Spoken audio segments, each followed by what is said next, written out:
I'm Rachel Harwell. I'm going to be doing my research project on Commedia Dell'Arte. I actually spent 5 weeks in Italy this summer, and I took a Commedia class, so I figured that this would be really fun to do. And plus we studied it, obviously, so I felt like it was something that I knew about and I could contribute some information. I actually took a workshop with Antonio Fava, who is one of the most world-renowned Commedia people, but I'm not that good, so I'm really sorry about that. But I'm going to teach you kind of what he taught us, sort of. But before I get into that, Commedia, I guess I'll give a general overview of Commedia, and we've read it in our textbooks. But Commedia Dell'Arte is an improvisational comedy, and it's usually performed outdoors, and there's a set character, and actually a lot of TV shows and movies are based off of the Commedia stuff, because you've got the different characters, the lovers, who the play revolves around. You've got the people who are stingy with their money, the know-it-alls, the really snooty, uppity people, and then you've got the random wacky servants who just do random stuff and make things really funny. So there's different parts to Commedia.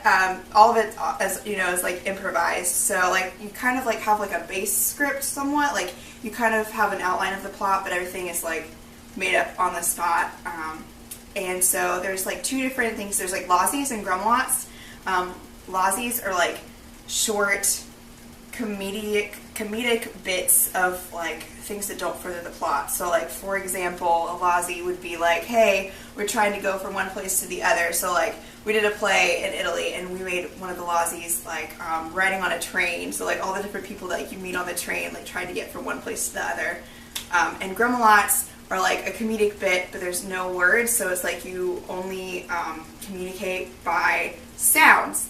So it's just kind of interesting, because then you've got two characters trying to figure out something that's happening. Maybe a lover's super upset, so she's crying, and then the servant is all trying to figure out I'll give a demonstration. Okay, so I'll be the lover right now. I'd be I'm crying. And so the servant would be and then they would just kind of go back and forth. It'd be really easy to show if I had a partner right here. But they'd be crying.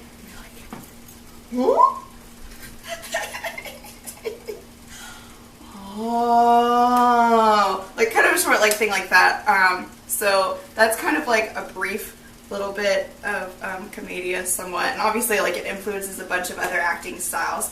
But now I'm going to the best of my ability, try to show you a couple different of the stock characters.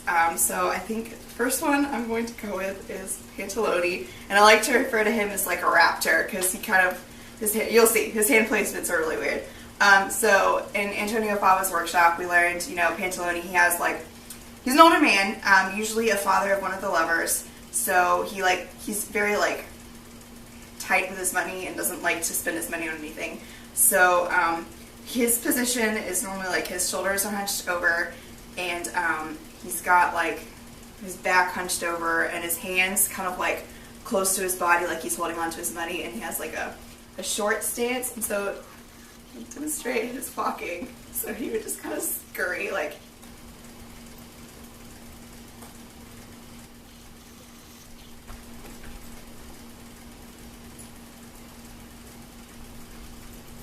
kind of like that.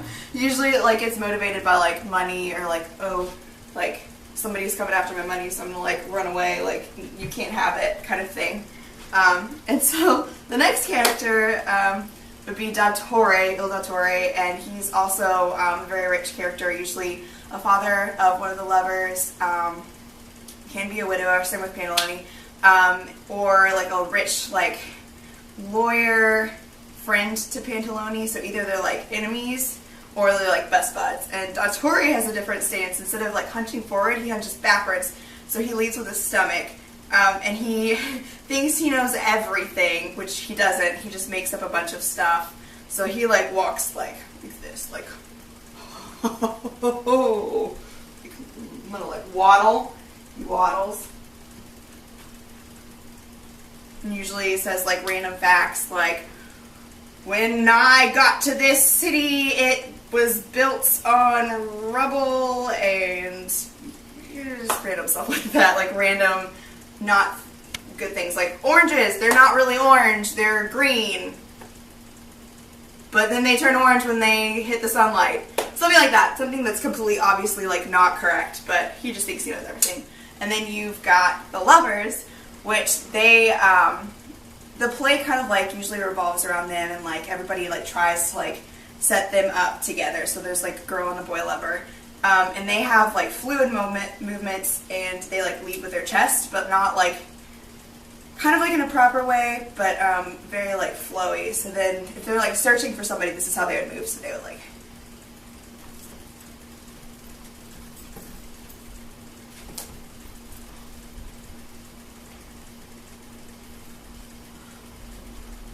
they're always like movement, everything is based on like from the heart. So then they move from like their chest.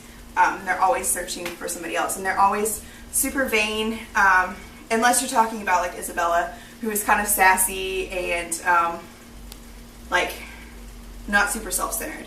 And then you got the you've got Capitano, who is like a captain in like the military or something, and he just thinks he's hot stuff, and he thinks he can get any girl that he wants, and he always like, he moves with his chest and with like his chin, kind of like a combination of like a center, and so he just kind of walks around like this, and usually has super long names like, hello, I am Capitano Linguini Tortellini Ratatouille Ravioli Diavola, and usually like tries to pick fights with people.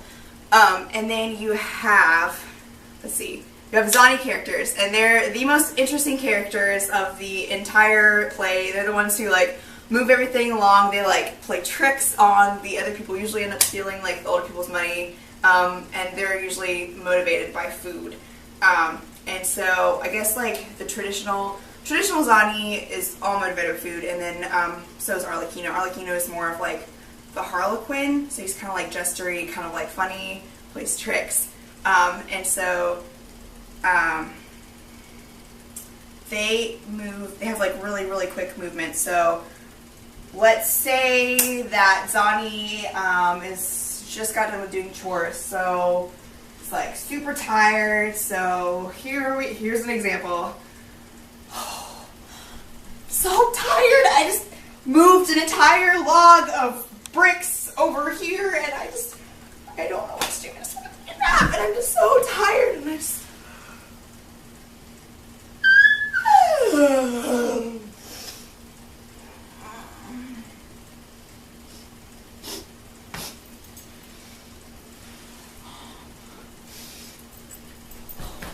is that pizza? I smell pizza. I smell it everywhere. And I'm so happy. I can just jump with joy. And I gotta go get me some pizza. So I'm gonna go. And then like run out. And so like to cover masks and stuff, Commedia characters always wear masks except for your lovers. And usually the longer the nose, the dumber the character. So the Zanis would have like the longer noses, because then it also like symbolizes social status. And then the lovers don't have masks. So I think that's probably about it. Thanks for watching. Bye!